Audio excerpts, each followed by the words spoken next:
Text starts with a note from the Lenin Internet Archive. Lenin wrote The State and Revolution in August and September 1917, when he was in hiding from persecution of the provisional government. The need for such a theoretical work as this was mentioned by Lenin in the second half of 1916. It was then that he wrote his note on the Youth International, in which he criticized Bukharin's position on the question of the state and promised to write a detailed article on what he thought to be the Marxist attitude to the state. In a letter to A.M. Kollontai on February 17, 1917, he said that he had almost got ready material on that question. This material was written in a small blue-covered notebook headed Marxism on the State. In it, Lenin had collected quotations from the works of Marx and Engels and extracts from the books by Kautsky, Pannekoek, and Bernstein with his own critical notes, conclusions, and generalizations. When Lenin left Switzerland for Russia in April 1917, he feared arrest by the provisional government and left the manuscript of Marxism on the State behind, as it would have been destroyed had he been caught. When in hiding after the July events, Lenin wrote in a note, quote, "Entre nous, if I am knocked off, I ask you to publish my notebook, Marxism on the State. It got held up in Stockholm. It is bound in a blue cover. All the quotations from Marx and Engels are collected there, also those from Kautsky against Pannekoek. There are a number of remarks, notes, and formulas. I think a week's work would be enough to publish it. I consider it important because not only Plekhanov, but Kautsky too, is confused." Unquote.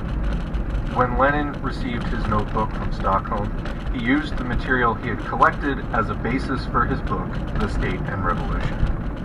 According to Lenin's plan, The State and Revolution was to have consisted of 7 chapters, but he did not write the 7th, the experience of the Russian revolutions of 1905 and 1917. And only a detailed plan has remained. In a note to the publisher, Lenin wrote that if he, quote, was too slow in completing this, 7th chapter, or should it turn out to be too bulky, the first 6 chapters should be published separately as Book 1. Originally, the name F.F. Ivanovsky is shown on the first page of the notebook manuscript as that of the author. Lenin intended to publish the book under that pseudonym. Otherwise, the provisional government would have confiscated it for his name alone. The book, however, was not printed until 1918, when there was no longer any need for the pseudonym. The second edition appeared in 1919. In this revision, Lenin added to Chapter 2 a new section, the presentation of the question by Marx in 1852. That's the end of that section. Just to comment quickly on the timeline here. So, of course, the October Revolution in 1917 is when the Bolsheviks took power. That's why Lenin no longer needed to use a pseudonym. And the provisional government from which he was hiding was the government that was established by the Russian bourgeoisie after the Tsar was deposed in the February Revolution in 1917. It was during this eventful year that Lenin wrote this work, and quite a lot happened. Okay, on to the preface to the first edition. The question of the state is now acquiring particular importance both in theory and in practical politics. The imperialist war has immensely accelerated and intensified the process of transformation of monopoly capitalism into state monopoly capitalism. The monstrous oppression of the working people by the state, which is merging more and more with the all-powerful capitalist associations, is becoming increasingly monstrous. The advanced countries, we mean their hinterland, are becoming military convict prisons for the workers. The unprecedented horrors and miseries of the protracted war are making the people's position unbearable and increasing their anger. The world proletarian revolution is clearly maturing. The question of its relation to the state is acquiring practical importance. The elements of opportunism that accumulated over the decades of comparatively peaceful development have given rise to the trend of social chauvinism, which dominated the official socialist parties throughout the world. This trend, socialism in words and chauvinism in deeds, Plekhanov, Patrusov, Breshkovskaya, Rubanovich, and, in a slightly veiled form, Tsereteli, Chernov & Co. in Russia, Scheiderman, Lejeune, David, and others in Germany, Renaudel, Gesta, and Vandervelde in France and Belgium, Hindman and the Fabians in England, etc., etc., is conspicuous for the base, servile adaptation of the, quote, leaders of socialism to the interests not only of their national bourgeoisie, but of their state, for the majority of the so-called great powers have long been exploiting and enslaving a whole number of small and weak nations. And the imperialist war is a war for the division and redivision of this kind of booty. The struggle to free the working people from the influence of the bourgeoisie in general, and of the imperialist bourgeoisie in particular, is impossible without a struggle against opportunist prejudices concerning the state. First of all, we examine the theory of Marx and Engels of the state, and dwell in particular detail on those aspects of this theory which are ignored or have been distorted by the opportunists. Then we deal specially with the one who is chiefly responsible for these distortions, Karl Kautsky, the best-known leader of the Second International, 1889 to 1914, which has met with such miserable bankruptcy in the present war. Lastly, we sum up the main results of the experience of the Russian revolutions of 1905, and particularly of 1917. Apparently, the latter is now, early August 1917, completing the first stage of its development, but this revolution as a whole can only be understood as a link in a chain of socialist proletarian revolutions being caused by the imperialist war. The question of the relation of the socialist proletarian revolution to the state, therefore, is acquiring not only practical political importance, but also the significance of a most urgent problem of the day, the problem of explaining to the masses what they will have to do before long to free themselves from capitalist tyranny. The author, August 1917. That's the end of the preface to the first edition, now beginning the preface to the second edition. The present second edition is published virtually unaltered, except that Section 3 has been added to Chapter 2. Signed, the author, Moscow, December 17, 1918. And that's the end of that preface. Moving on now to Chapter 1, Class, Society, and the State. Section 1. The State, a product of the irreconcilability of class antagonisms. What is now happening to Marx's theory has, in the course of history, happened repeatedly to the theories of revolutionary thinkers and leaders of oppressed classes fighting for emancipation. During the lifetime of great revolutionaries, the oppressing classes constantly hounded them, received their theories with the most savage malice, the most furious hatred, and the most unscrupulous campaigns of lies and slander. After their death, attempts are made to convert them into harmless icons, to canonize them, so to say, and to hallow their names, to a certain extent, for the consolation of the oppressed classes, and with the object of duping the latter, while at the same time robbing the revolutionary theory of its substance, blunting its revolutionary edge, and vulgarizing it. Today, the bourgeoisie and the opportunists within the labor movement concur in this doctoring of Marxism. They omit, obscure, or distort the revolutionary side of this theory, its revolutionary soul. They push to the foreground and extol what is or seems acceptable to the bourgeoisie. All the social chauvinists are now, quote, Marxists, don't laugh. And more frequently, German bourgeois scholars, only yesterday specialists in the annihilation of Marxism, are speaking of the, quote, national German, Marx, who they claim educated the labor unions, which are so splendidly organized for the purpose of waging a predatory war. In these circumstances, in view of the unprecedentedly widespread distortion of Marxism, our prime task is to re-establish what Marx really taught on the subject of the state. This will necessitate a number of long quotations from the works of Marx and Engels themselves. Of course, long quotations will render the text cumbersome, and not help at all to make it popular reading, but we cannot possibly dispense with them. All, or at any rate, all the most essential passages in the works of Marx and Engels on the subject of the state must by all means be quoted as fully as possible, so that the reader may form an independent opinion of the totality of the views of the founders of scientific socialism, and of the evolution of those views, and so that their distortion by the Kautskyism now prevailing may be documentarily proved and clearly demonstrated.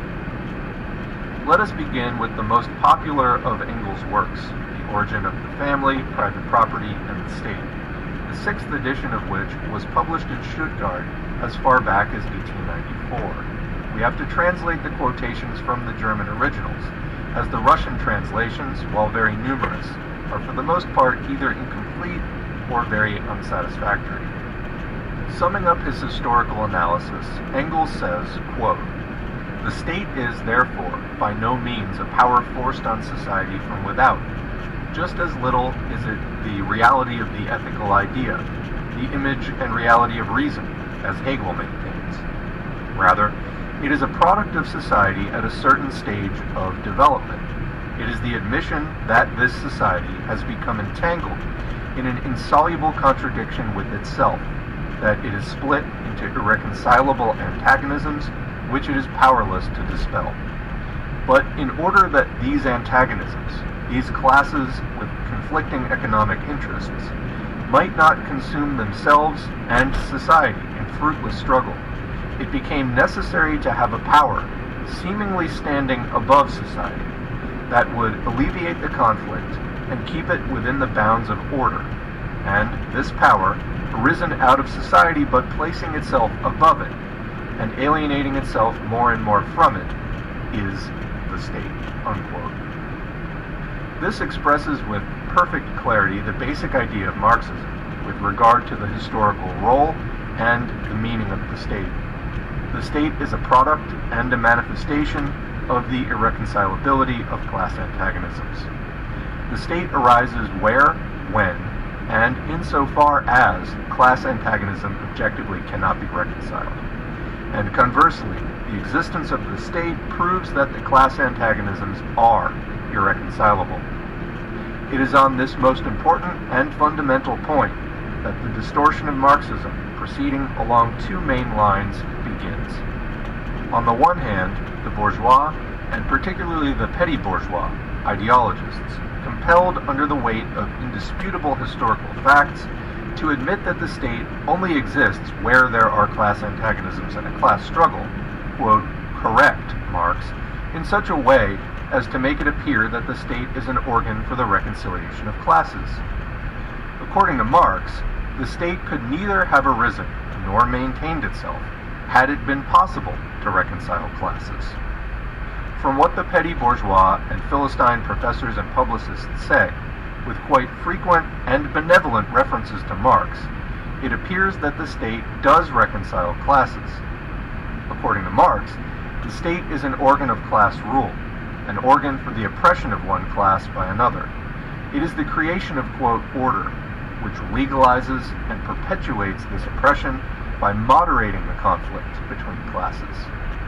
In the opinion of the petty bourgeois politicians, however, order means the reconciliation of classes, and not the oppression of one class by another.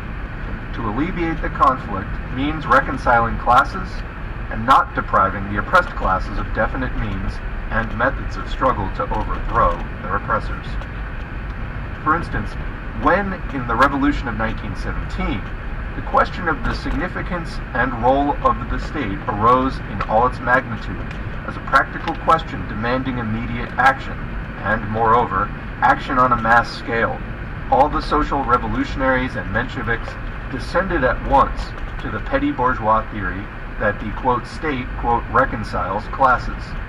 Comment, social revolutionaries and Mensheviks are basically what we would call radlibs and sock dems today.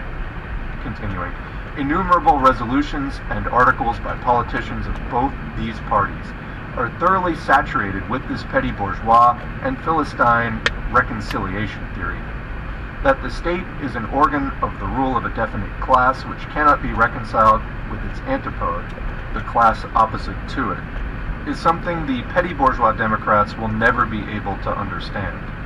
Their attitude to the state is one of the most striking manifestations of the fact that our socialist revolutionaries and Mensheviks are not socialists at all, a point that we Bolsheviks have always maintained, but petty bourgeois Democrats using near-socialist phraseology. Comment, that's exactly, so what I always say radlibs are liberals using radical language. That's exactly it right there. Continuing.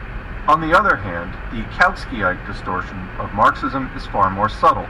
Quote, theoretically, it is not denied that the state is an organ of class rule, or that class antagonisms are irreconcilable. But what is overlooked or glossed over is this: if the state is the product of the irreconcilability of class antagonisms, if it is a power standing above society and, quote, alienating itself more and more from it, it is clear that the liberation of the oppressed class is impossible not only without a violent revolution, but also without the destruction of the apparatus of state power, which was created by the ruling class, and which is the embodiment of this, quote, alienation.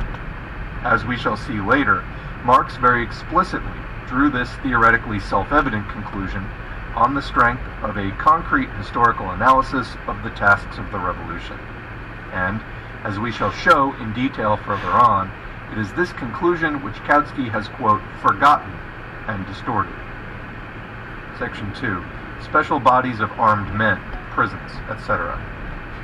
Engels continues, quote, as distinct from the old Gentile, tribal or clan order, the state first divides its subjects according to territory, unquote.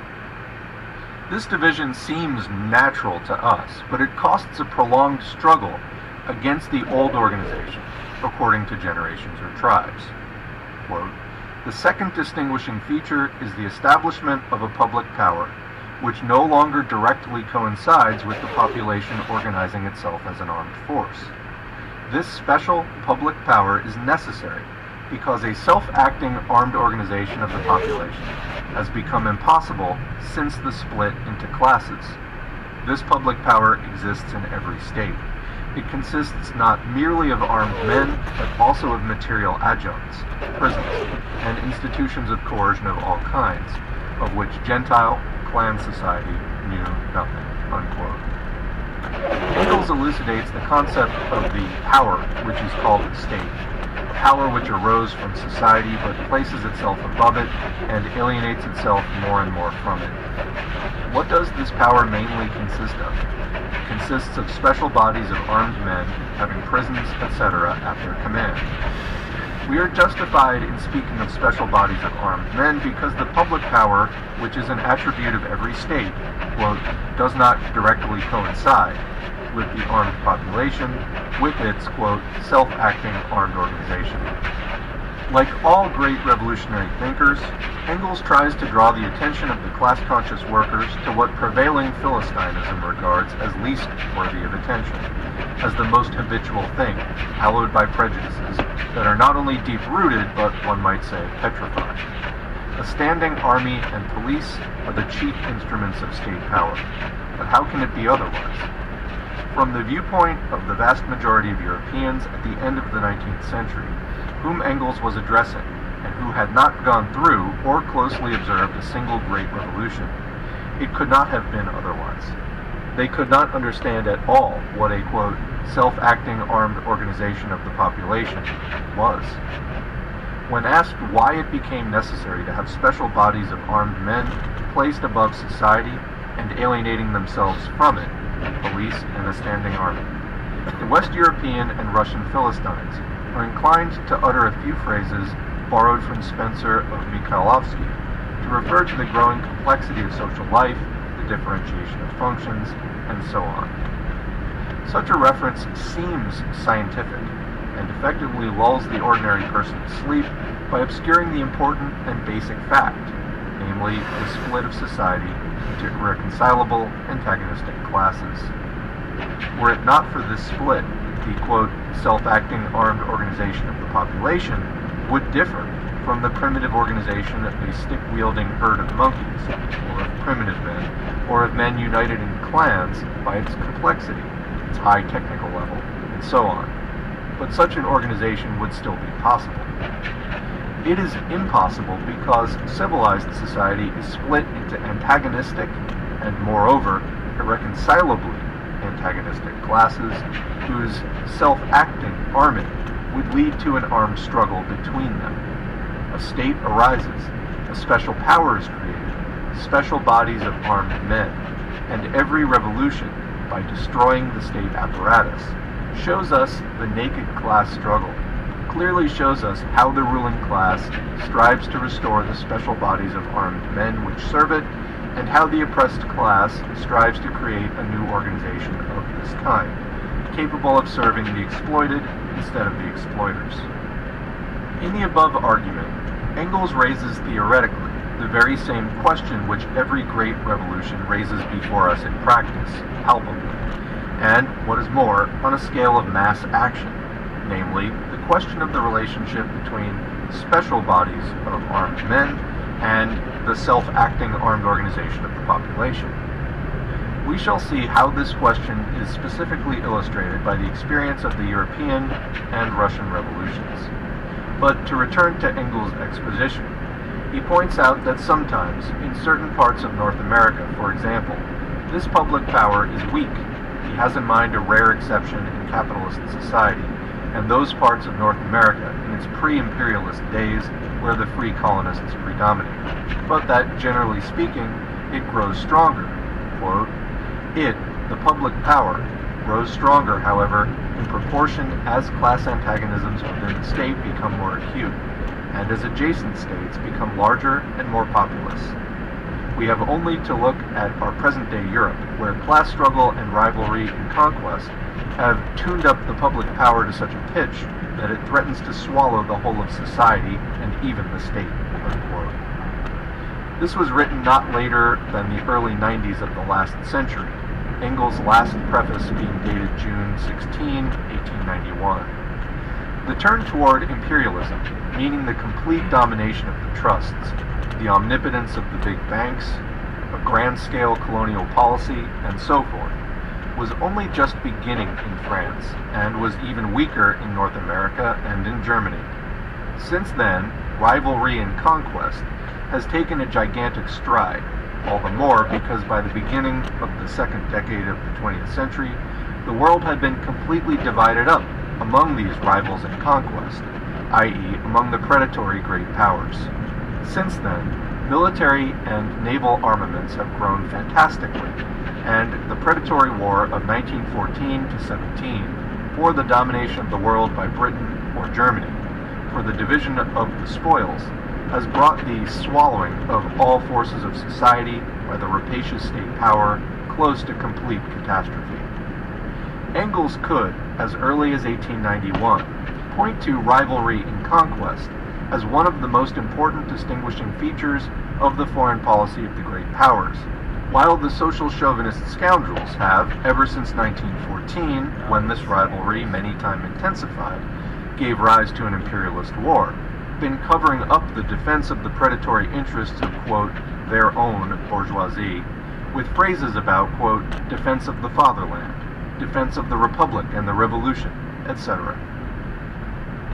Section 3. The state, an instrument for the exploitation of the oppressed class. The maintenance of the special public power standing above society requires taxes and state loans. Quote, having public power and the right to levy taxes, Engels writes, the officials now stand as organs of society above society. The free, voluntary respect that was accorded to the organs of the Gentile clan constitution does not satisfy them, even if they could gain it. Special laws are enacted proclaiming the sanctity and immunity of the officials. The shabbiest police servant has more authority than the representative of the clan, but even the head of the military power of a civilized state may well envy the elder of a clan the unrestrained respect of society, unquote. The question of the privileged position of the officials as organs of state power is raised here. The main point indicated is, what is it that places them above society? We shall see how this theoretical question was answered in practice by the Paris Commune in 1871, and how it was obscured from a reactionary standpoint by Kautsky in 1912. Quote, "Because the state arose from the need to hold class antagonisms in check, but because it arose at the same time in the midst of the conflict of these classes, it is, as a rule, the state of the most powerful, economically dominant class, which, through the medium of the state, becomes also the politically dominant class, and thus acquires new means of holding down and exploiting the oppressed class. The ancient and feudal states were organs for the exploitations of the slaves and serfs. Likewise, the modern representative state is an instrument of exploitation of wage labor by capital. By way of exception, however, periods occur in which the warring classes balance each other so nearly that the state power as ostensible mediator acquires for the moment a certain degree of independence of both. Such were the absolute monarchies of the 17th and 18th centuries, the Bonapartism of the First and Second Empires in France, and the Bismarck regime in Germany." Unquote. Such, we may add, is the Kerensky government in Republican Russia, since it began to persecute the revolutionary proletariat at a moment when, owing to the leadership of the petty bourgeois Democrats, the Soviets have already become impotent, while the bourgeoisie are not yet strong enough simply to disperse them. In a democratic republic, Engels continues, quote, "Wealth exercises its power indirectly, but all the more surely. First, by means of the, quote, direct corruption of officials, America. Secondly, by means of an, quote, alliance of the government and the stock exchange, France and America.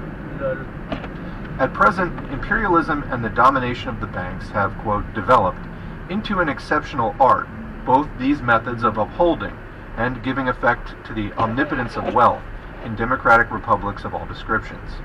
Since, for instance, in the very first months of the Russian Democratic Republic, one might say during the honeymoon of the socialist revolutionaries and Mensheviks, joined in wedlock to the bourgeoisie in the coalition government.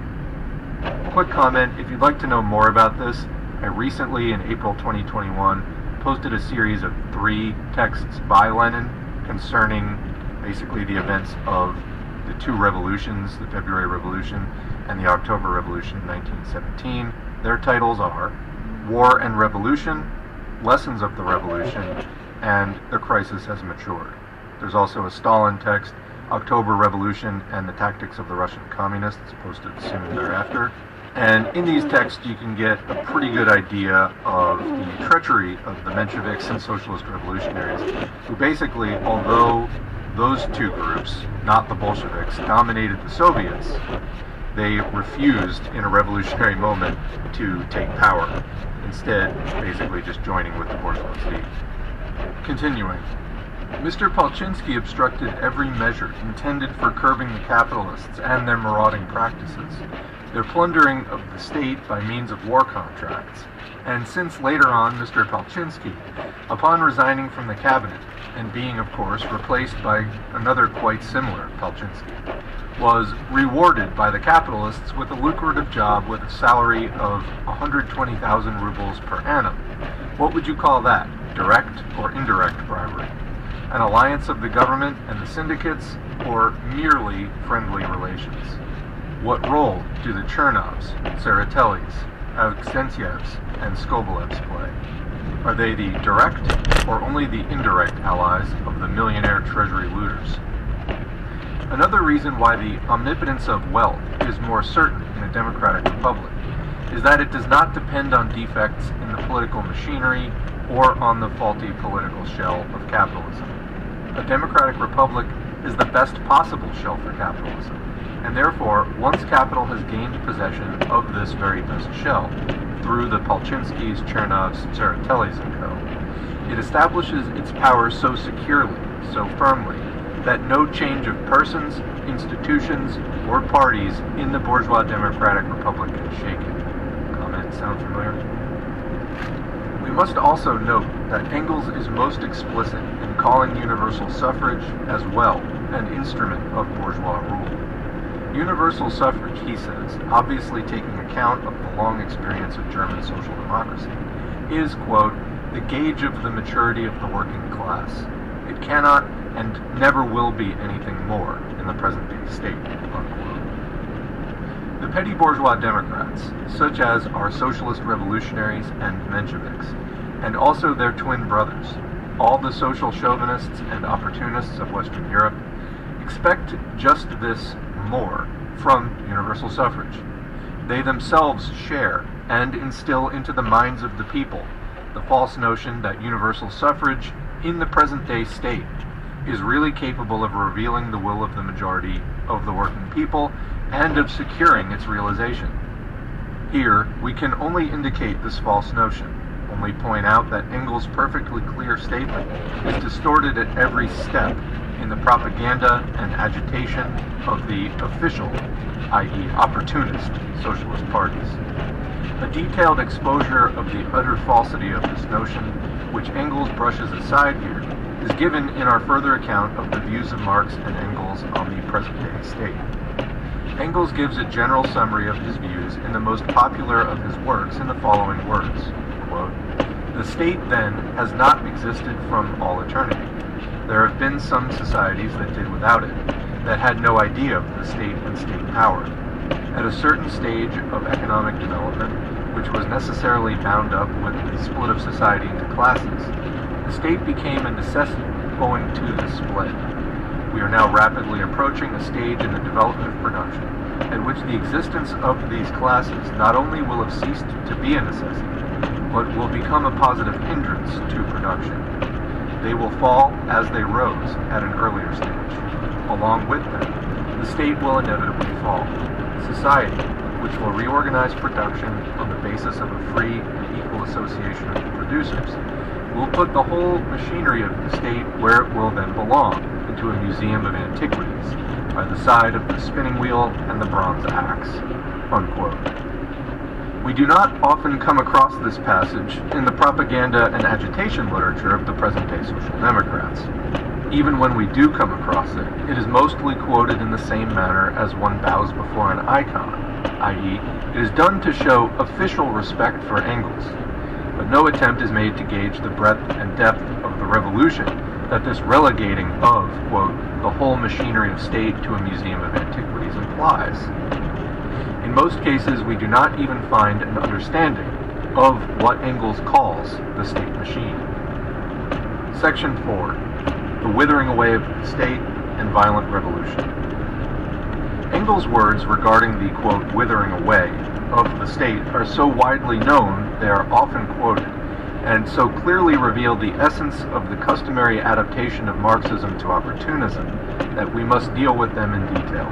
We shall quote the whole argument from which they are taken.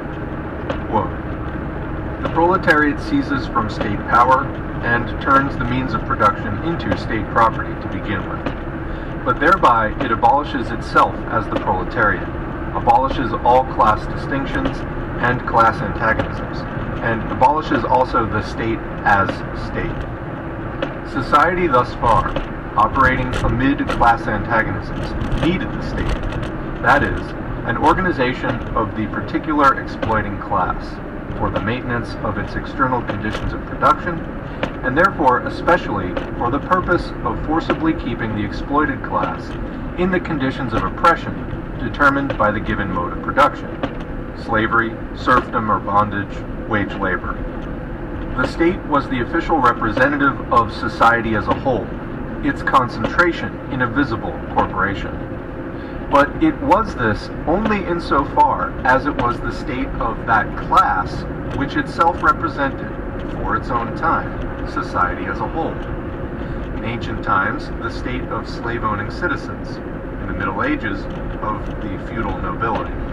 In our own time, of the bourgeoisie. When at last it becomes the real representative of the whole of society, it renders itself unnecessary. As soon as there is no longer any social class to be held in subjection, as soon as class rule and the individual struggle for existence based upon the present anarchy in production, with the collisions and excesses arising from this struggle are removed, nothing more remains to be held in subjection, nothing necessitating a special coercive force, the state. The first act by which the state really comes forward as the representative of the whole of society, the taking possession of the means of production in the name of society, is also its last independent act as a state. State interference in social relations becomes, in one domain after another, superfluous, and then dies down of itself. The government of persons is replaced by the administration of things, and by the conduct of processes of production. The state is not abolished, it withers away. This gives the measure of the value of the phrase of the people's state, both to its justifiable use for a long time from an agitational point of view, and as to its ultimate scientific insufficiency, and also of the so-called anarchists' demand that the state be abolished overnight. Unquote. That was quoting from Anti-Nerd. It is safe to say that of this argument of Engels, which is so remarkably rich in ideas, only one point has become an integral part of socialist thought among modern socialist parties, namely that, according to Marx, the state withers away, as distinct from the anarchist doctrine of the abolition of the state. To prune Marxism to such an extent means reducing it to opportunism, for this interpretation only leaves a vague notion of a slow, even gradual change, of absence of leaps and storms, of absence of revolution. The current, widespread, popular, if one may say so, conception of the withering away of the state undoubtedly means obscuring, if not repudiating, revolution. Such an interpretation, however, is the crudest distortion of Marxism, advantageous only to the bourgeoisie. In point of theory, it is based on disregard for the most important circumstances and considerations indicated in, say, Engels' summary argument we have just quoted in full. In the first place, at the very outset of his argument, Engels says that, in seizing state power, the proletariat thereby abolishes the state as state. It is not done to ponder over the meaning of this. Generally, it is either ignored altogether or is considered to be something in the nature of, quote, Hegelian weakness on Engels' part. As a matter of fact, however, these words briefly express the experience of one of the greatest proletarian revolutions, the Paris Commune of 1871, of which we shall speak in greater detail in its proper place. As a matter of fact, Engels speaks here of the proletarian revolution abolishing the bourgeois state, while the words about the state withering away refer to the remnants of the proletarian state after the socialist revolution. According to Engels, the bourgeois state does not wither away, but is abolished by the proletariat in the course of the revolution. What withers away after this revolution is the proletarian state or semi-state. Secondly, the state is a special coercive force. Engels gives this splendid and extremely profound definition here with the utmost lucidity, and from it follows that the special coercive force for the suppression of the proletariat by the bourgeoisie, of millions of working people by handfuls of the rich, must be replaced by a special coercive force for the suppression of the bourgeoisie by the proletariat, the dictatorship of the proletariat. This is precisely what is meant by abolition of the state as state. This is precisely the act of taking possession of the means of production in the name of society. And it is self-evident that such a replacement of one bourgeois special force by another proletarian special force cannot possibly take place in the form of withering away. Thirdly, in speaking of the state withering away, and the even more graphic and colorful dying down of itself, Engels refers quite clearly and definitely to the period after the state has taken possession of the means of production in the name of the whole of society. That is, after the socialist revolution. We all know that the political form of the state at that time is the most complete democracy, but it never enters the head of any of the opportunists who shamelessly distort Marxism that Engels is consequently speaking here of democracy dying down of itself, or withering away.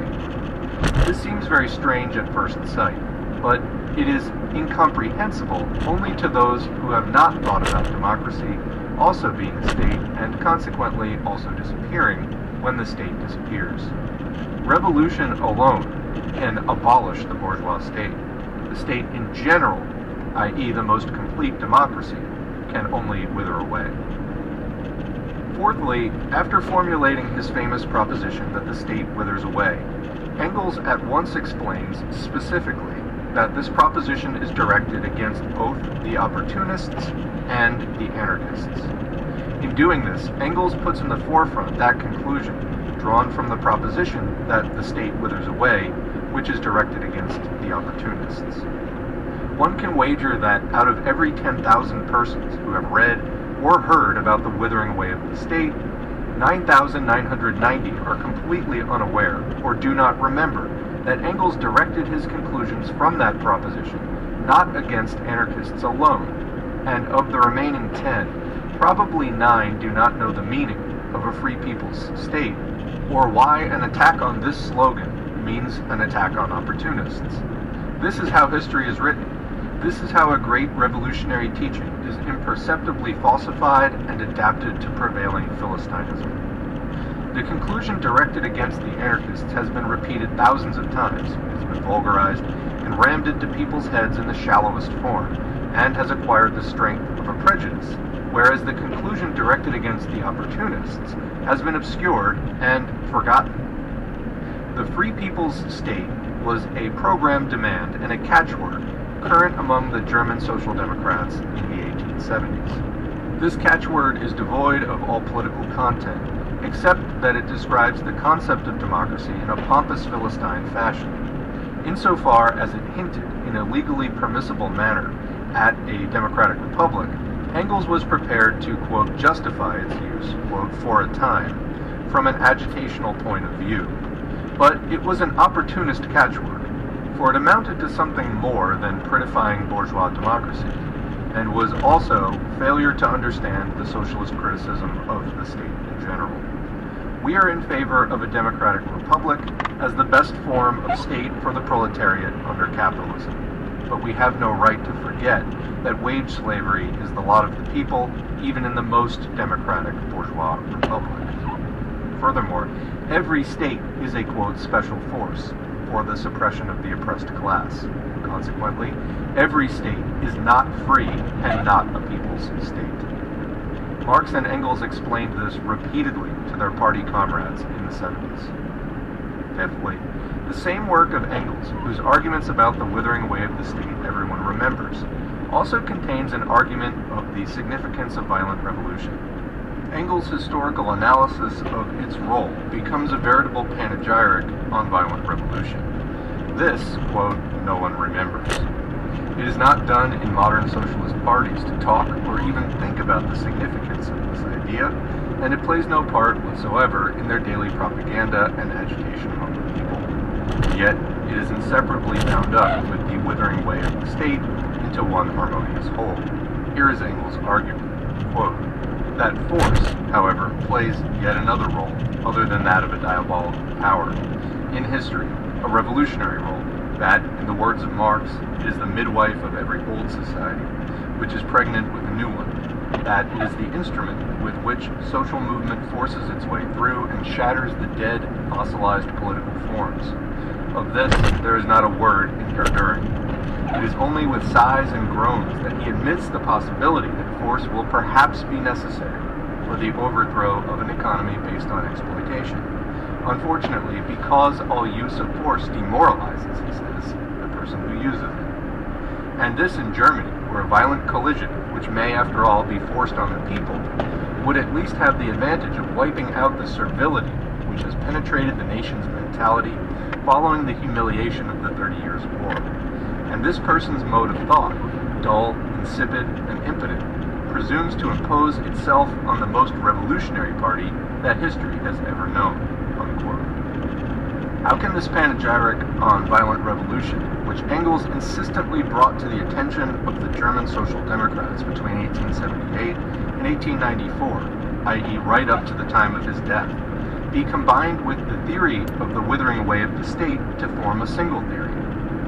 Usually the two are combined by means of eclecticism, by an unprincipled or sophistic selection made arbitrarily, or to please the powers that be. of first one, then another argument, and in 99 cases out of 100, if not more, it is the idea of the withering away that is placed in the forefront. All right, let's go. Dialectics are replaced by eclecticism. This is the most usual, most widespread practice to be met with in present-day official social democratic literature in relation to Marxism. This sort of substitution is of course nothing new. It was observed even in the history of classical Greek philosophy. In falsifying Marxism in opportunist fashion, the substitution of eclecticism or dialectics is the easiest way of deceiving the people. It gives an illusory satisfaction. It seems to take into account all sides of the process, all trends of development, all the conflicting influences, and so forth, whereas in reality, it provides no integral and revolutionary conception of the process of social development at all. We have already said above, and shall show more fully later, that the theory of Marx and Engels of the inevitability of a violent revolution refers to the bourgeois state. The latter cannot be superseded by the proletarian state, the dictatorship of the proletariat, through the process of withering away, but as a general rule, only through a violent revolution. The panegyric Engels sang in its honor, and which fully corresponds to Marx's repeated statements, see the concluding passages of The Poverty of Philosophy and the Communist Manifesto, with their proud and open proclamation of the inevitability of a violent revolution.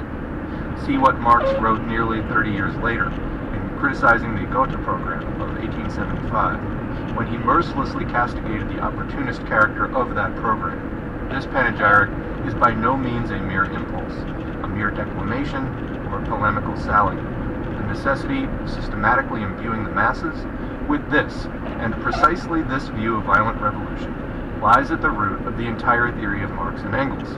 The betrayal of their theory by the now prevailing social chauvinist and Kautskyite trends expresses itself strikingly in both these trends, ignoring such propaganda and agitation. The supersession of the bourgeois state by the proletarian state is impossible without a violent revolution. The abolition of the proletarian state, i.e., of the state in general, is impossible except through the process of withering away. A detailed and concrete elaboration of these views was given by Marx and Engels when they studied each particular revolutionary situation, when they analyzed the lessons of the experience of each particular revolution.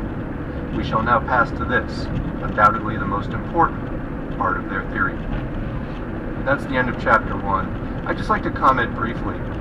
Just the other day, as I'm recording this, I recorded a very long commentary on the early 2021 Richard Wolff and Destiny streamer debate.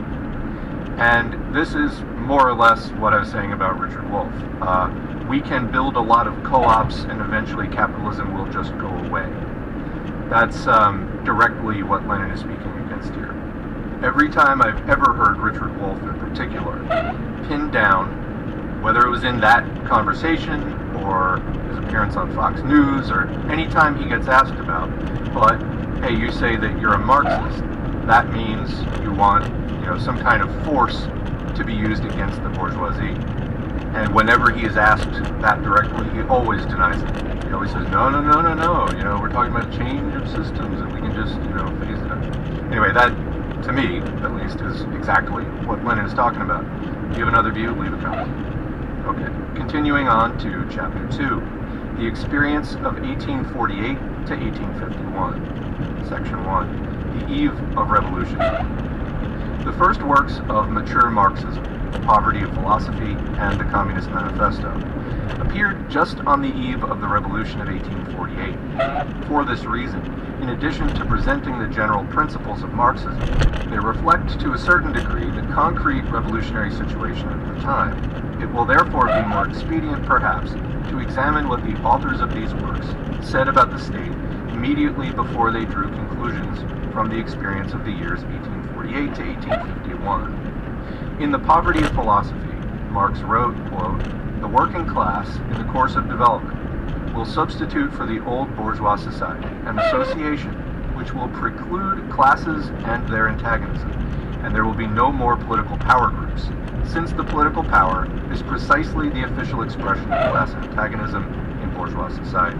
Unquote. It is instructive to compare this general exposition of the idea of the state disappearing after the abolition of classes with the exposition contained in the Communist Manifesto, written by Marx and Engels a few months later, in November 1847 to be exact.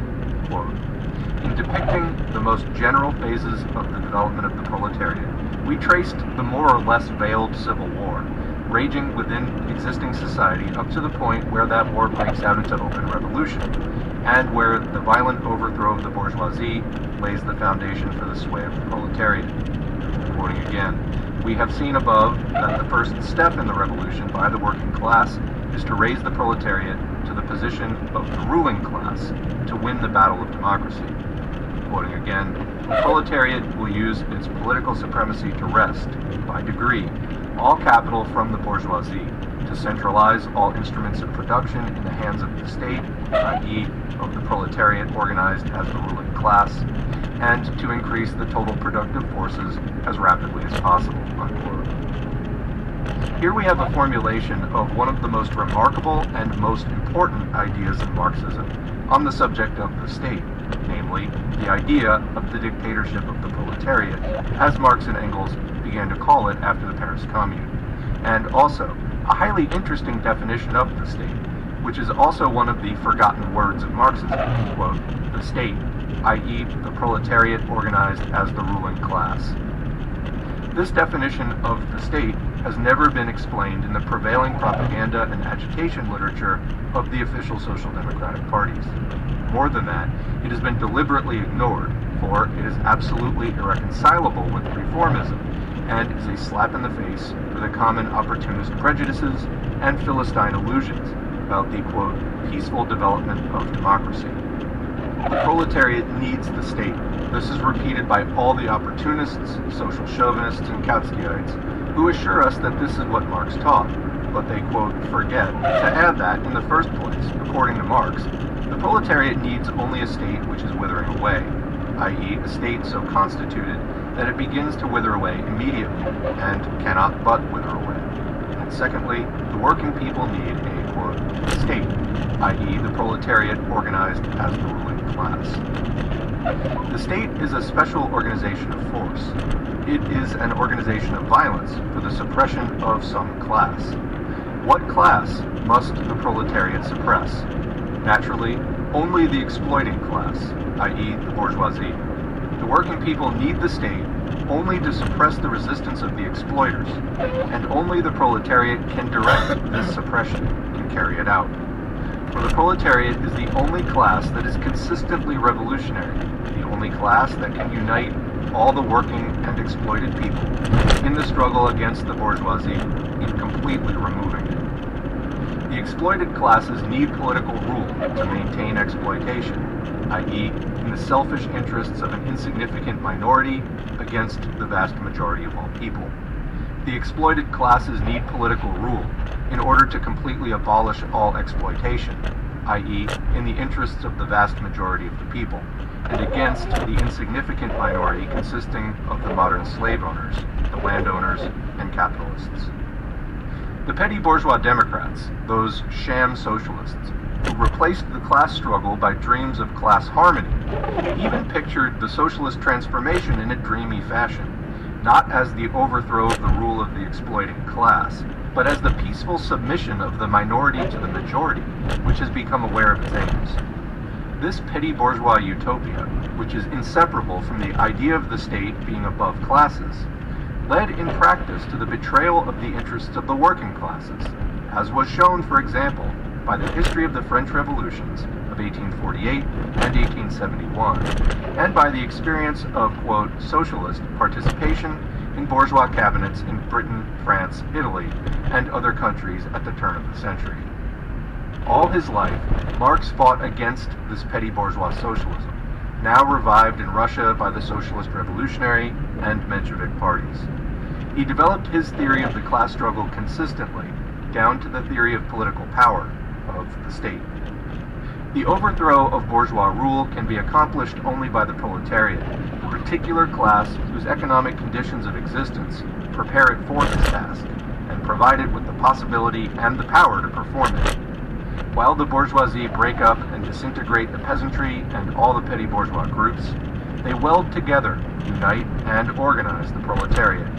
Only the proletariat, by virtue of the economic role it plays in large-scale production, is capable of being the leader of all the working and exploited people, whom the bourgeoisie exploit, oppress, and crush, often not less, but more than they do the proletarians, but who are incapable of waging an independent struggle for their emancipation. The theory of class struggle, applied by Marx to the question of the state and the socialist revolution, leads as a matter of course to the recognition of the political rule of the proletariat, of its dictatorship, i.e., of undivided power directly backed by the armed force of the people. The overthrow of the bourgeoisie can be achieved only by the proletariat becoming the ruling class, capable of crushing the inevitable and desperate resistance of the bourgeoisie, and of organizing all the working and exploited people for the new economic system.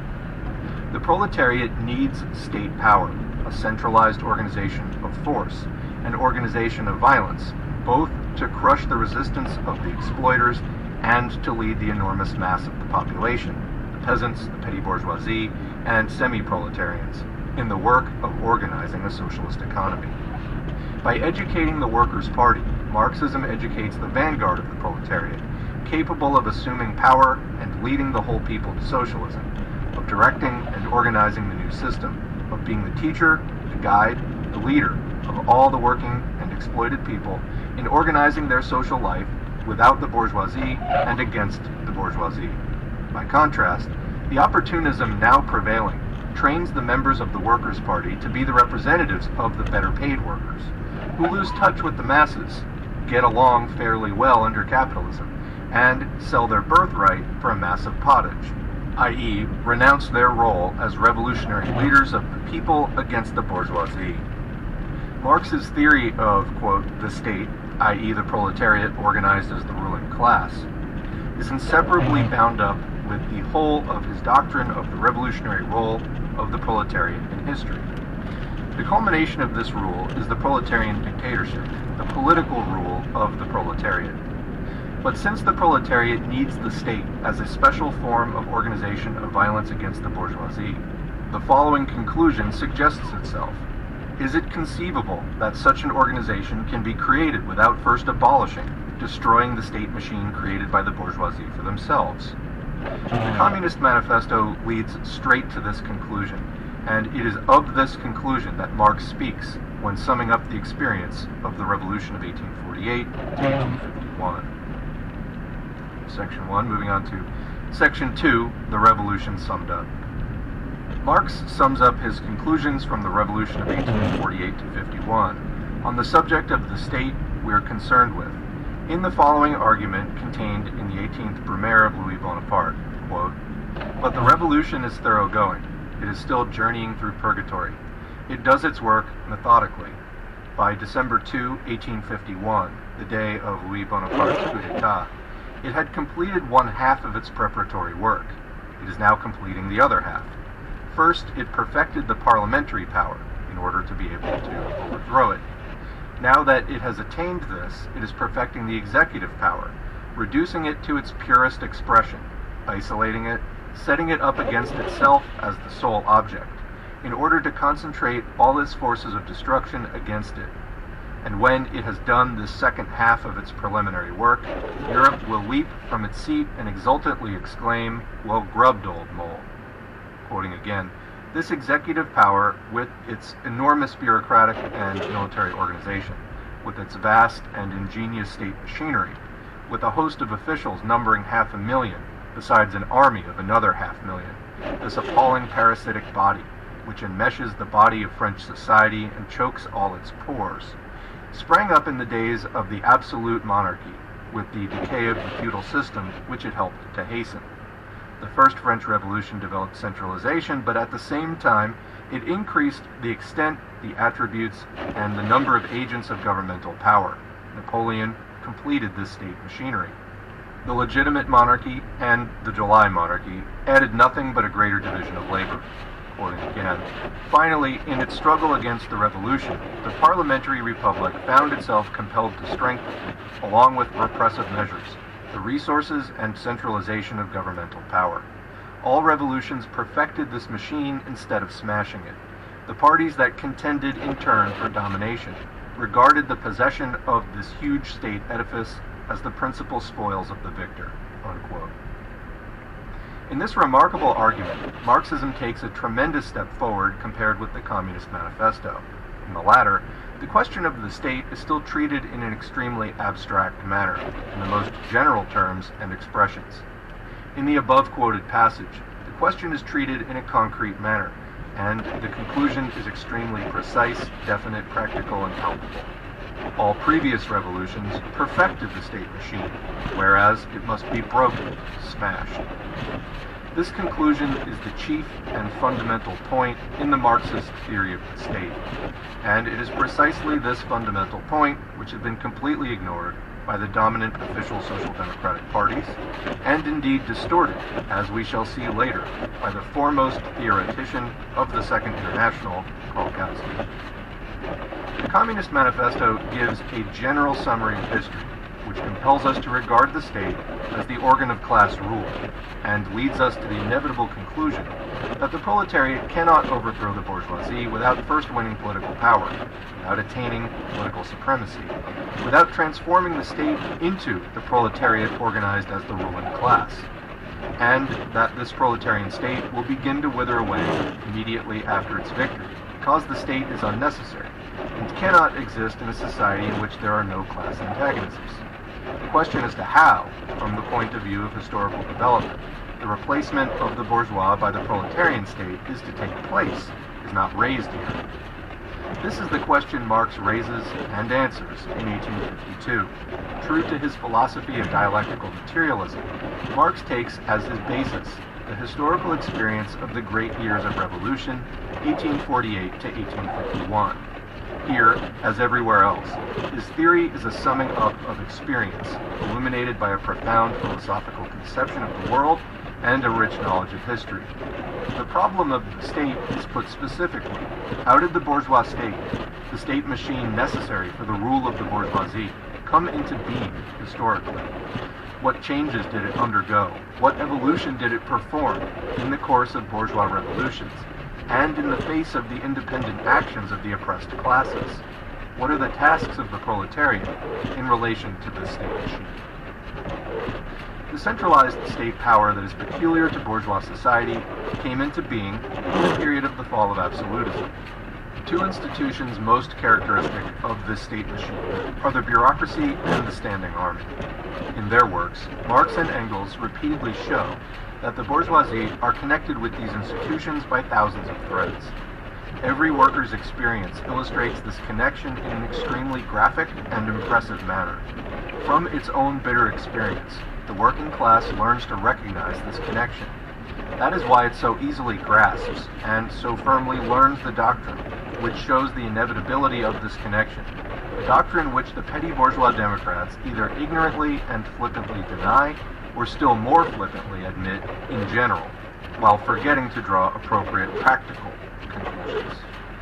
The bureaucracy and the standing army are a parasite on the body of bourgeois society, a parasite created by the internal antagonisms which rend that society, but a parasite which chokes all its vital pores. The Kautskyite opportunism now prevailing in official social democracy considers the view that the state is a parasitic organism to be the peculiar and exclusive attribute of anarchism. It goes without saying that this distortion of Marxism is of vast advantage to those Philistines who have reduced socialism to the unheard-of disgrace of justifying and prettifying the imperialist war by applying to it the concept of, quote, the defense of the fatherland. But it is unquestionably a distortion nevertheless. The development, perfection, and strengthening of the bureaucratic and military apparatus proceeded during all the numerous bourgeois revolutions which Europe has witnessed since the fall of feudalism. In particular, it is the petty bourgeois who are attracted to the side of the big bourgeoisie, and are largely subordinated to them through this apparatus, which provides the upper sections of the peasants, small artisans, tradesmen, and the like with comparatively comfortable, quiet, and respectable jobs, raising the holders above the people. Consider what happened in Russia during the 6 months following February 27, 1917. The official posts, which formerly were given by preference to the Black Hundreds, comment extreme reactionaries and monarchists, have now become the spoils of the cadets, comment the major bourgeois party, Mensheviks, and social revolutionaries. Nobody has really thought of introducing any serious reforms. Every effort has been made to put them off, quote, until the Constituent Assembly meets, and to steadily put off its convocation until after the war. But there has been no delay, no waiting for the Constituent Assembly, in the matter of dividing the spoils of getting the lucrative jobs of ministers, deputy ministers, governors general, etc., etc. The game of combinations that has been played in forming the government has been, in essence, only an expression of this division and redivision of the spoils, which has been going on above and below throughout the country in every department of central and local government. The 6 months between February 27 and August 27, 1917, can be summed up, objectively summed up beyond all dispute, as follows. Reforms shelved, distribution of official jobs accomplished, and mistakes in the distribution corrected by a few redistributions.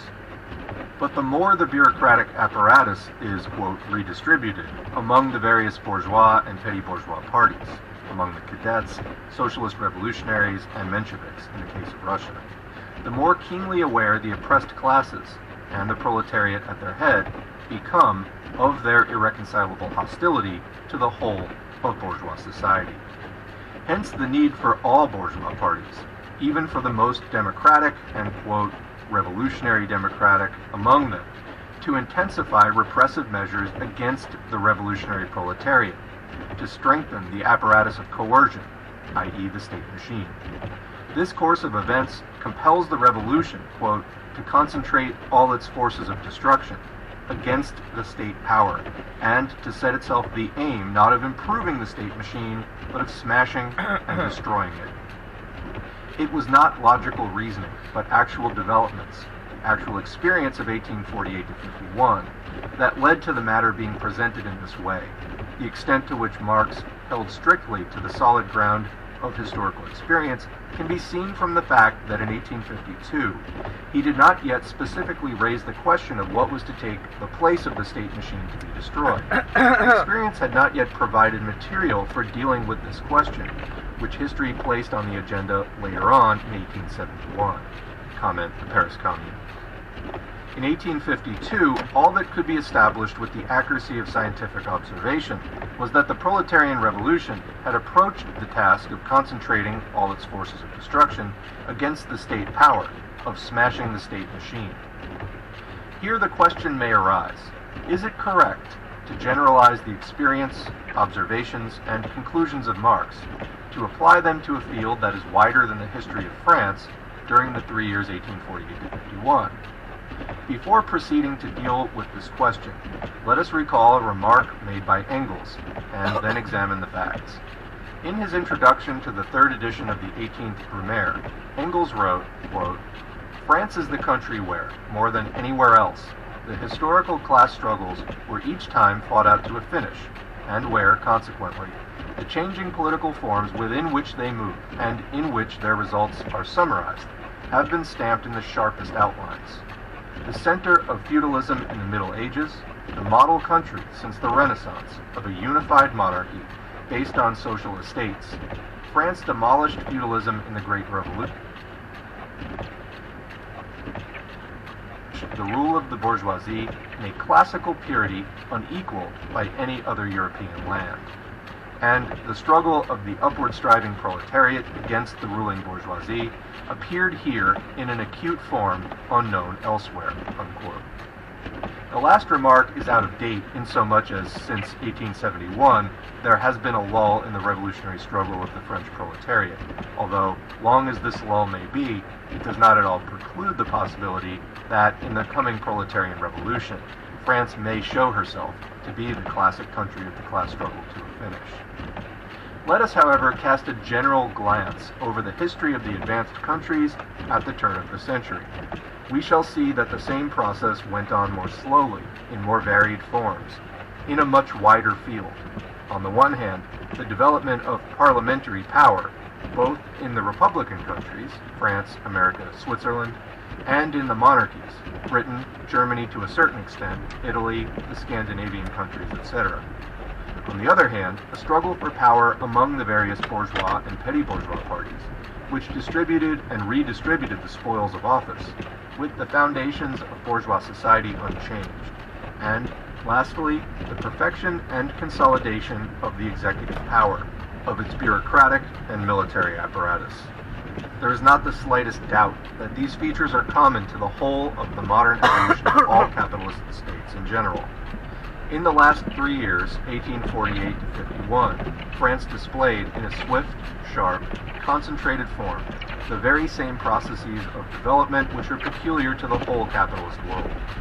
Imperialism, the era of bank capital, the era of gigantic capitalist monopolies, of the development of monopoly capitalism to state monopoly capitalism, has clearly shown an unprecedented growth in its bureaucratic and military apparatus in connection with the intensification of repressive measures against the proletariat, both in the monarchical and in the freest republican countries.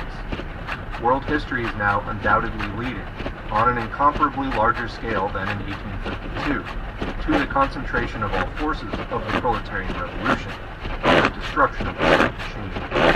What the proletariat will put in its place is suggested by the highly instructive material furnished by the Paris Commune. That's the end of section 2. Beginning section 3, the presentation of the question by Marx in 1852. In 1907, Mering, in the magazine Neue Zeit, volume 25, published extracts from Marx's letter to Wedemeyer, dated March 5, 1852. This letter, among other things, contains the following remarkable observation, quote, "And now as to myself, no credit is due to me for discovering the existence of classes in modern society, or the struggle between them. Long before me, bourgeois historians have described the historical development of the class struggle, and bourgeois economists, the economic anatomy of classes.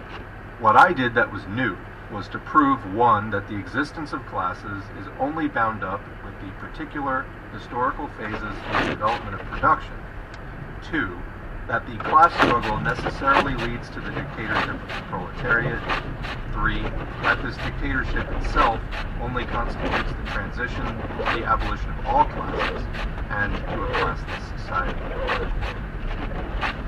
In these words, Marx succeeded in expressing with striking clarity, first, the chief and radical difference between his theory and that of the foremost and most profound thinkers of the bourgeoisie. Alright, this smells really cool the right now. essence of his theory of the state.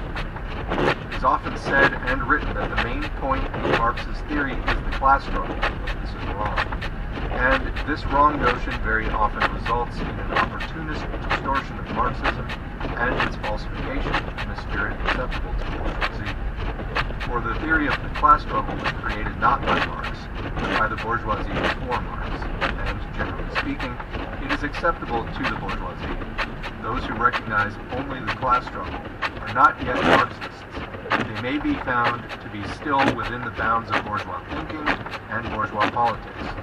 To confine Marxism to the theory of the class struggle means curtailing Marxism, distorting it, reducing it to something acceptable to the bourgeoisie. Only he is a Marxist who extends the recognition of the class struggle to the recognition of the dictatorship of the proletariat. That is what constitutes the most profound distinction between the Marxist and the ordinary petty as well as the bourgeois. This is the touchstone on which the real understanding and recognition of Marxism should be tested.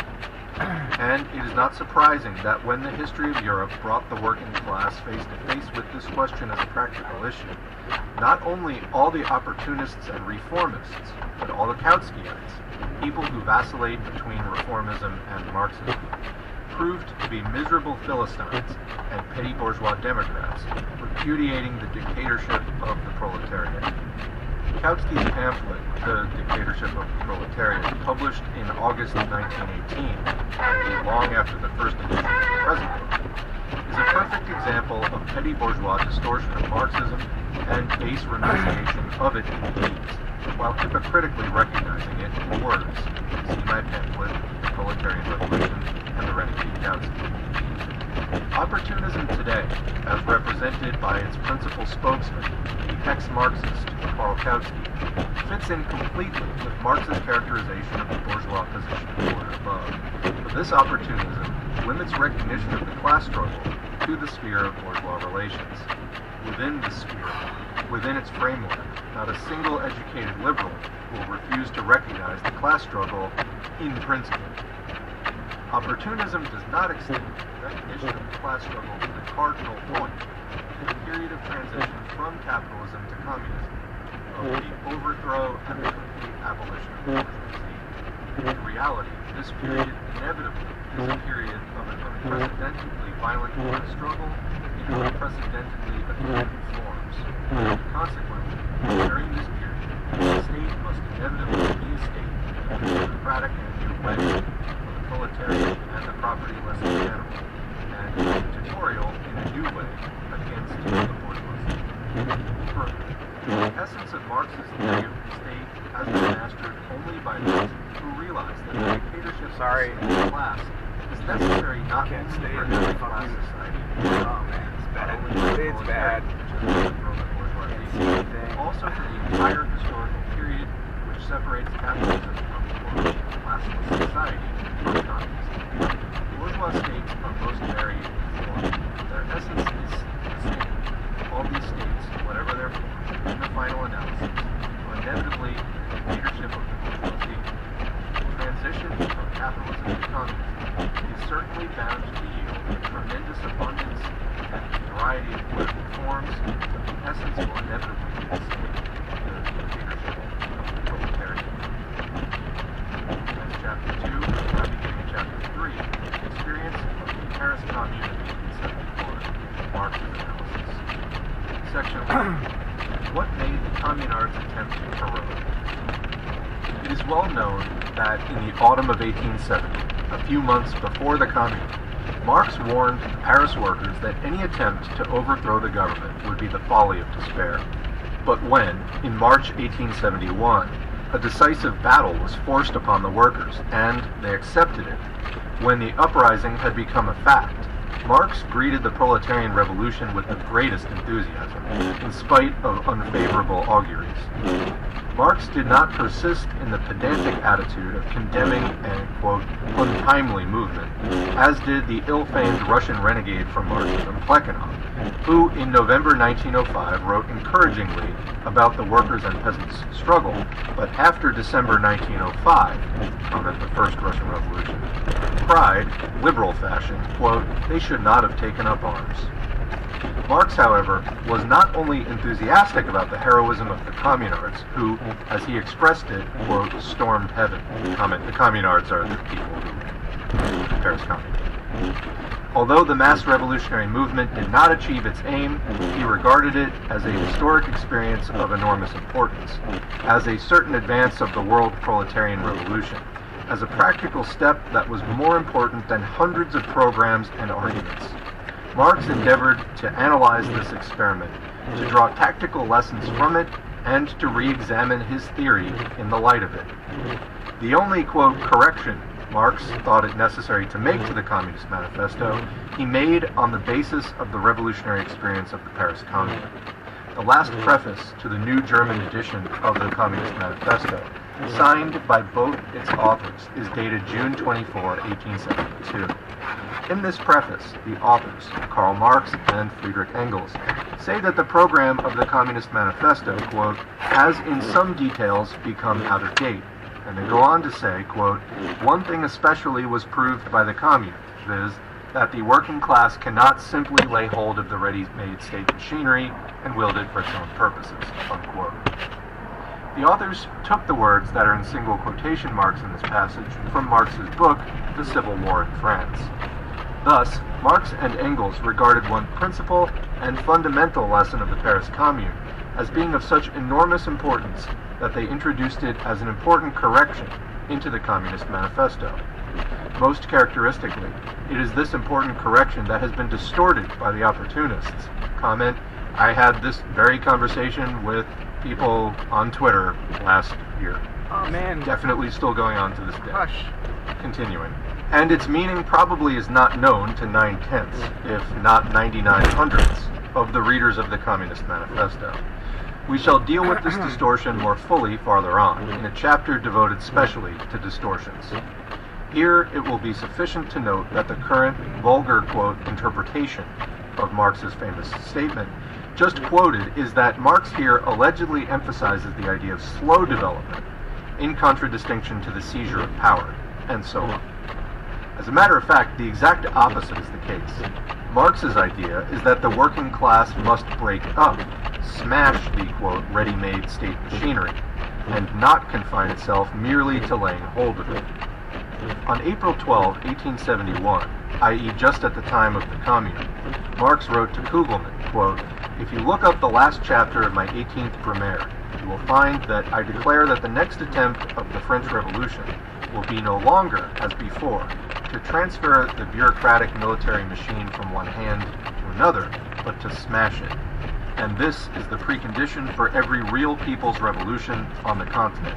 And this is what our heroic party comrades in Paris are attempting." Unquote. The words, "to smash the bureaucratic military machine," briefly express the principal lesson of Marxism regarding the tasks of the proletariat during a revolution in relation to the state. And this is the lesson that has been not only completely ignored, but positively distorted by the prevailing Kautskyite, quote, interpretation of Marxism. Comment, pretty much every time that Lenin writes interpretation here, meaning distortion, not a valid interpretation or an honest interpretation, it is in quotes, meant sarcastically. Continuing. As for Marx's reference to the 18th Brumaire, we have quoted the relevant passage in full above. It is interesting to note, in particular, 2 points in the above quoted argument of Marx. First, he restricts his conclusion to the continent. This was understandable in 1871, when Britain was still the model of a purely capitalist country, but without a militarist clique, and to a considerable degree without a bureaucracy. Marx therefore excluded Britain, where a revolution, even a people's revolution, then seemed possible, and indeed was possible, without the precondition of destroying ready-made state machinery. Today, in 1917, at the time of the first great imperialist war, this restriction made by Marx is no longer valid. Both Britain and America, the biggest and the last representatives in the whole world of Anglo-Saxon, quote, liberty, in the sense that they had no militarist cliques and bureaucracy, have completely sunk into the all-European, filthy, bloody morass of bureaucratic military institutions which subordinate everything to themselves and suppress everything today. Today, in Britain and America too, quote, the precondition for every real people's revolution is the smashing, the destruction of the ready-made state machinery made and brought up to the European general imperialist perfection in those countries in the years 1914 to 17.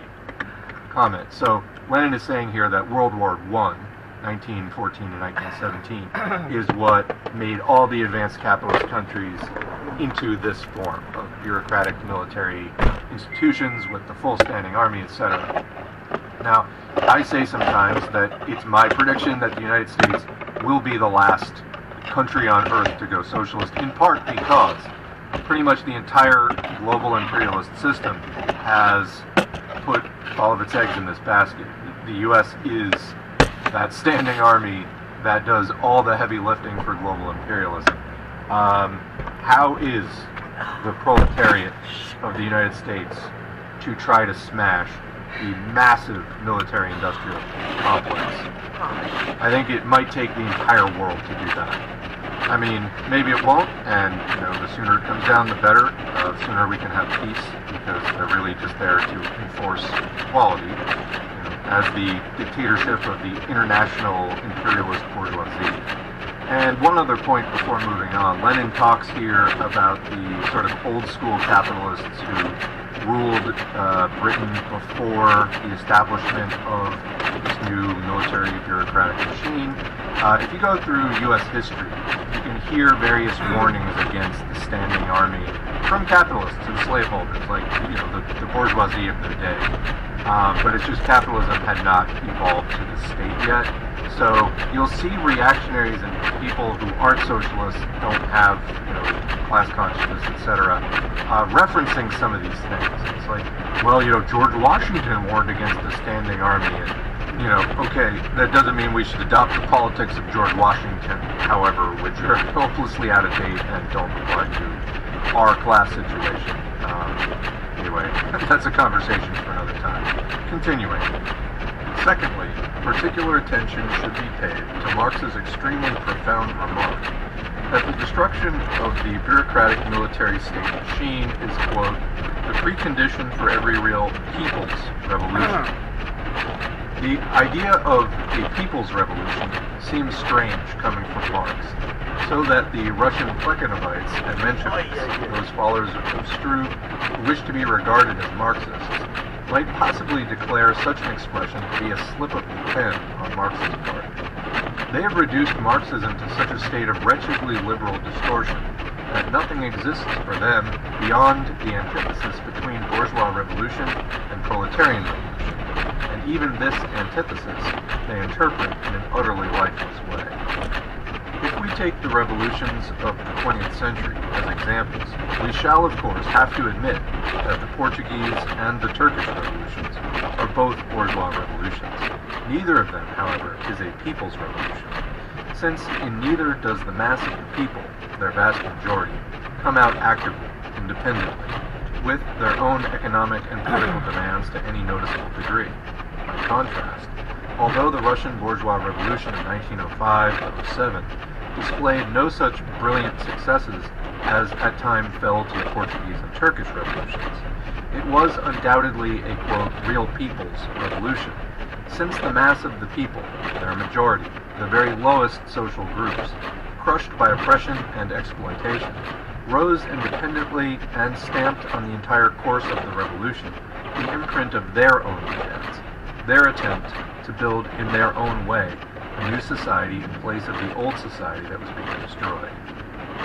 In Europe, in 1871, the proletariat did not constitute the majority of the people in any country on the continent.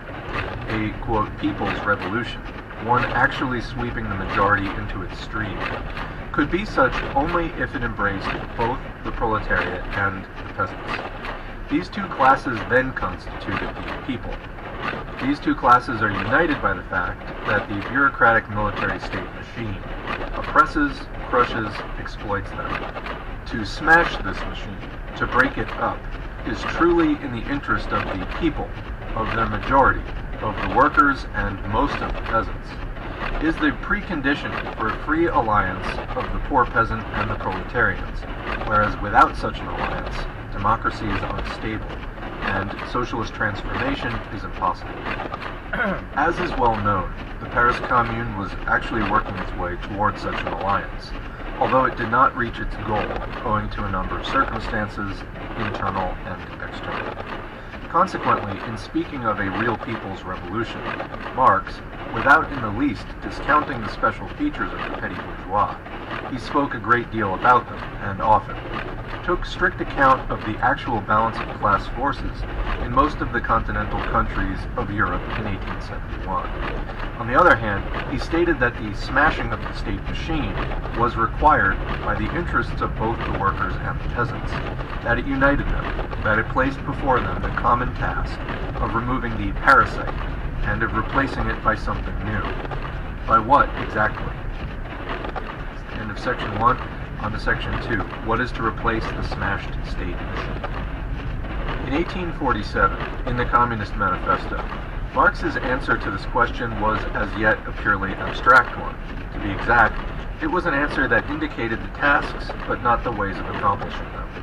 The answer given in the Communist Manifesto was that this machine was to be replaced by, quote, the proletariat organized as the ruling class, by the, quote, winning of the battle of democracy, unquote. Marx did not indulge in utopias. He expected the experience of the mass movement to provide the reply to the question as to the specific forms this organization of the proletariat as the ruling class would assume, and as to the exact manner in which this organization would be combined, with the most complete, most consistent, quote, winning of the battle of democracy. Marx subjected the experience of the Commune, meager as it was, to the most careful analysis in the Civil War in France. Let us quote the most important passages of this work. Quote, originating from the Middle Ages, there developed in the 19th century the centralized state power, with its ubiquitous organs of standing army, police, bureaucracy, clergy, and judicature. With the development of class antagonisms between capital and labor, state power assumed more and more the character of a public force organized for the suppression of the working class, of a machine of class rule. After every revolution, which marks an advance in the class struggle, the purely coercive character of the state power stands out in bolder and bolder relief. After the revolution of 1848-49, state power became, quote, the national war instruments of capital against labor. The Second Empire consolidated this. The direct antithesis to the empire was the Commune. It was the specific form of a republic that was not only to remove the monarchical form of class rule, but class rule itself, unquote. What was this specific form of the proletarian socialist republic? What was the state it began to create? Quote, the first decree of the Commune, therefore, was the suppression of the standing army and the substitution for it of the armed people, unquote. This demand now figures in the program of every party calling itself socialist. The real worth of their program, however, is best shown by the behavior of our social revolutionists and Mensheviks, who right after the revolution of February 27 refused to carry out this demand. Quote, the Commune was formed of the municipal councillors, chosen by universal suffrage in the various wards of the town, responsible and revocable at any time. The majority of its members were naturally working men, or acknowledged representatives of the working class. The police, which until then had been the instrument of the government, was at once stripped of its political attributes and turned into the responsible and at all times revocable agent of the Commune. So were the officials of all other branches of the administration. From the members of the Commune downwards, the public service had to be done at workmen's wages. The privileges and the representation allowances of the high dignitaries of state disappeared along with the high dignitaries themselves. Having once got rid of the standing army and the police, the instruments of physical force of the old government, the Commune proceeded at once to break the instrument of spiritual suppression, the power of the priests. The judicial functionaries lost that sham independence. They were thenceforth to be elective, responsible, and revocable, unquote. The Commune, therefore, appears to have replaced the smashed state machine, quote, only by fuller democracy, abolition of the standing army, all officials to be elected and subject to recall. But as a matter of fact, this, quote, only signifies a gigantic replacement of certain institutions by other institutions of a fundamentally different type. This is exactly a case of, quote, quantity being transformed into quality. Democracy, introduced as fully and consistently as is at all conceivable, is transformed from bourgeois into proletarian democracy, from the state, meaning a special force for the suppression of a particular class, into something which is no longer the state proper. It is still necessary to suppress the bourgeoisie and crush their resistance. This was particularly necessary for the Commune, and one of the reasons for its defeat was that it did not do this with sufficient determination. The organ of suppression, however, is here the majority of the population, and not a minority, as was always the case under slavery, serfdom, and wage slavery. And since the majority of people itself suppresses its oppressors, a special force for suppression is no longer necessary. In this sense, the state begins to wither away. Instead of the special institutions of a privileged minority, privileged officialdom, the chiefs of the standing army, the majority itself can directly fulfill all these functions. And the more the functions of state power are performed by the people as a whole, the less need there is for the existence of this power. In this connection, the following measures of the Commune, emphasized by Marx, are particularly noteworthy: the abolition of all representation allowances, and of all monetary privileges to officials, the reduction of the remuneration of all servants of the state to the level of workmen's wages. This shows more clearly than anything else the turn from bourgeois to proletarian democracy, from the democracy of the oppressors to that of the oppressed classes, from the state as a, quote, special force for the suppression of a particular class to the suppression of the oppressors by the general force of the majority of the people, the workers and the peasants. And it is on this particularly striking point, perhaps the most important as far as the problem of the state is concerned, that the ideas of Marx have been most completely ignored. In popular commentaries, the number of which is legion, this is not mentioned. The thing done is to keep silent about it, as if it were a piece of old-fashioned naivete, just as Christians, after their religion had been given the status of state religion, forgot the naivete of primitive Christianity with its democratic revolutionary spirit. Yep. The reduction of the remuneration of high state officials seemed, quote, simply a demand of naive, primitive democracy. One of the, quote, founders of modern opportunism, the ex-social democrat Edward Bernstein, has more than once repeated the vulgar bourgeois jeers at, quote, primitive democracy. Like all opportunists, and like the present Kautskyites, he did not understand at all that, first of all, the transition from capitalism to socialism is impossible without a certain, quote, reversion to, quote, primitive democracy. For how else can the majority, and then the whole population without exception, proceed to discharge state functions? And that, secondly, quote, primitive democracy, based on capitalism and capitalist culture, is not the same as primitive democracy in prehistoric or pre-capitalist times. Capitalist culture has created large-scale production, factories, railways, the postal service, telephones, etc. And on this basis, the great majority of the functions of the old, quote, state power have become so simplified and can be reduced to such exceedingly simple operations of registration, filing, and checking that they can be easily performed by every literate person, can quite easily be performed for ordinary workmen's wages, and that these functions can and must be stripped of every shadow of privilege, of every semblance of, quote, official grandeur. Comment. That was true in Lenin's day, 100 years later, with computerization, all the more so. Continuing. All officials, without exception, elected and subject to recall at any time, their salaries reduced to the level of ordinary workmen's wages.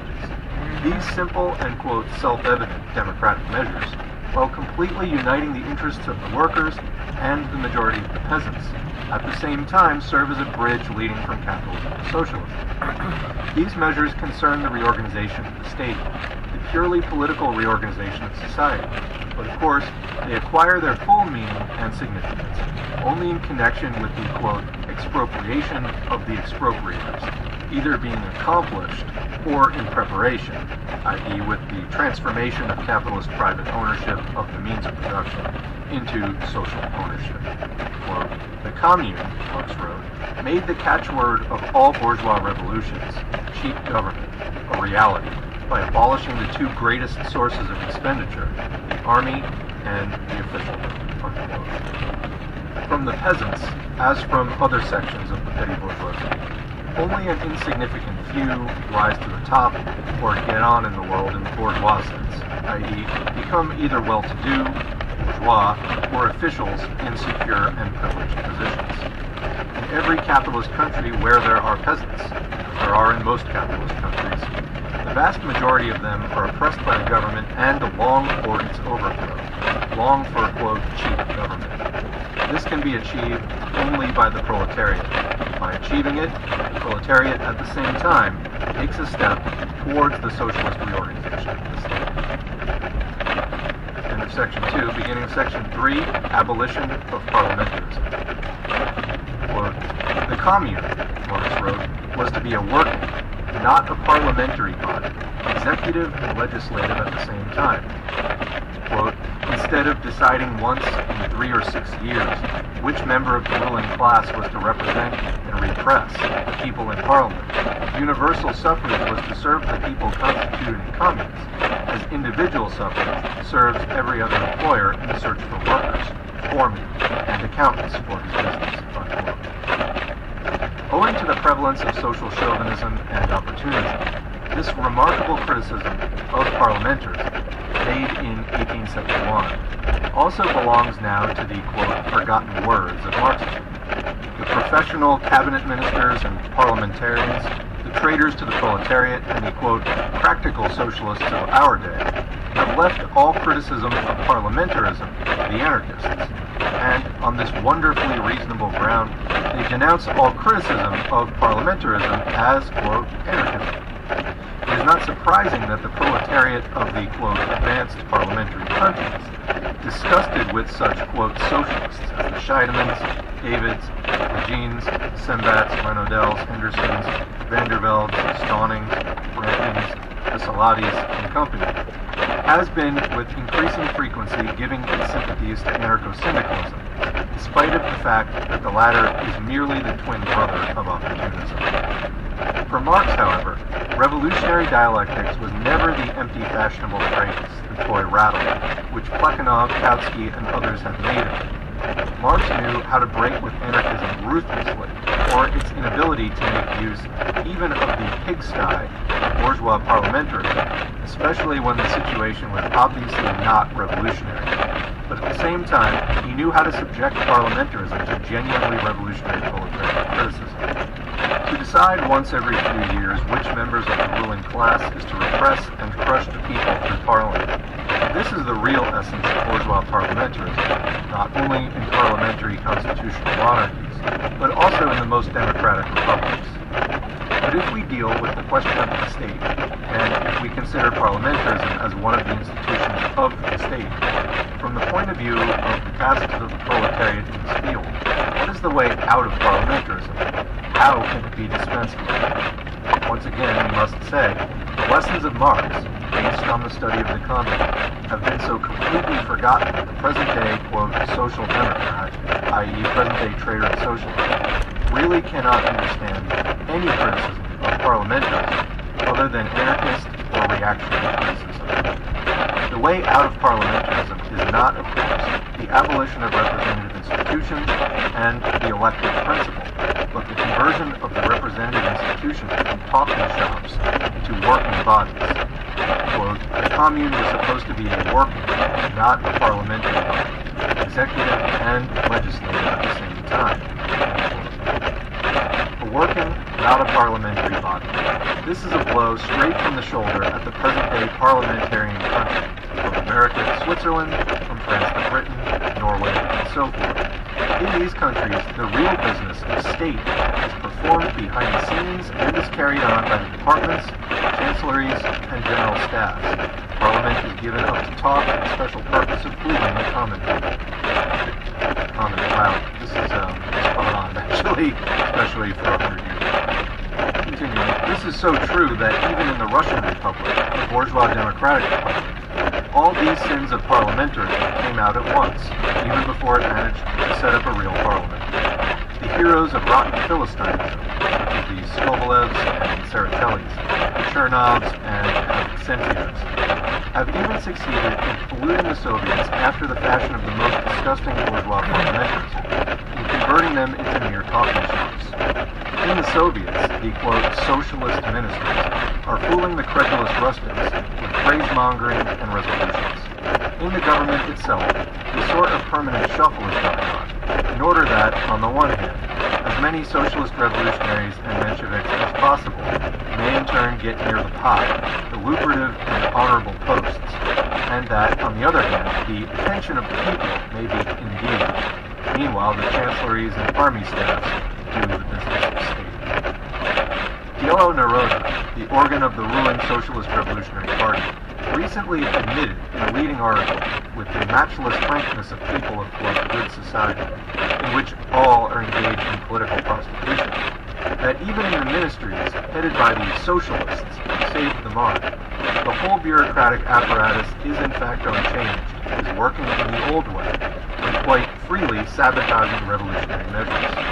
even without this admission, does not the actual history of the participation of the socialist revolutionaries and Mensheviks in the government prove this? It is noteworthy, however, that in the ministerial company of the cadets, the Chernovs, Lisanovs, Zenzinovs, and other editors of Yellow Naroda have so completely lost all sense of shame as to brazenly assert, as if it were a mere bagatelle, that in, quote, their ministries, everything is unchanged. Revolutionary democratic phrases that dull the rural Simple Simons, and bureaucracy and red tape, quote, gladden the hearts of capitalists. That is the essence of the honest coalition. The commune substitutes for the venal and rotten parliamentarism of bourgeois society institutions in which freedom of opinion and discussion does not degenerate into deception, while the parliamentarians themselves have to work, have to execute their own laws, have themselves to test the results achieved in reality, and to account directly to their constituents. Representative institutions remain, but there is no parliamentarism here as a special system, as the division of labor between the legislative and the executive is a privileged position for the deputies. We cannot imagine democracy, even proletarian democracy, without representative institutions, but we can and must imagine democracy without parliamentarism if criticism of bourgeois society is not mere word studies, if the desire to overthrow the rule of the bourgeoisie is our earnest and sincere desire, and not a mere election cry for catching workers' votes, as it is with the Mensheviks and socialist revolutionaries, and also the Scheidemans and Legines, the Semblats and Vanderbilts. It is extremely instructive to note that, in speaking of the function of those officials who are necessary for the commune and for proletarian democracy, Marx compares them to the workers of every other employer, that is, of the ordinary capitalist enterprise, with its workers, foremen, and accountants. There is no trace of utopianism in Marx, in the sense that he made up or invented a, quote, new society. No, he studied the birth of the new society out of the old, and the forms of transition from the latter to the former, as a mass proletarian movement, and tried to draw practical lessons from it. He learned from the commune, just as all the great revolutionary thinkers learned unhesitatingly from the experience of great movements of the oppressed classes, and never addressed them with pedantic homilies such as Plekhanov's, they should not have taken up arms, or Tseretelli's. A class must limit itself. Abolishing the bureaucracy at once, everywhere and completely, is out of question. It is a utopia. But to smash the old bureaucratic machine at once and to begin immediately to construct a new one, that will make possible the gradual abolition of all bureaucracy. This is not a utopia. It is the experience of the commune, the direct and immediate task of the revolutionary proletariat. Capitalism simplifies the functions of state administration. It makes it possible to cast bossing aside and to confine the whole matter to the organization of the proletarians as the ruling class, which will hire workers, foremen, and accountants in the name of the whole of society. We are not utopians. We do not dream of dispensing at once with all administration, with all subordination.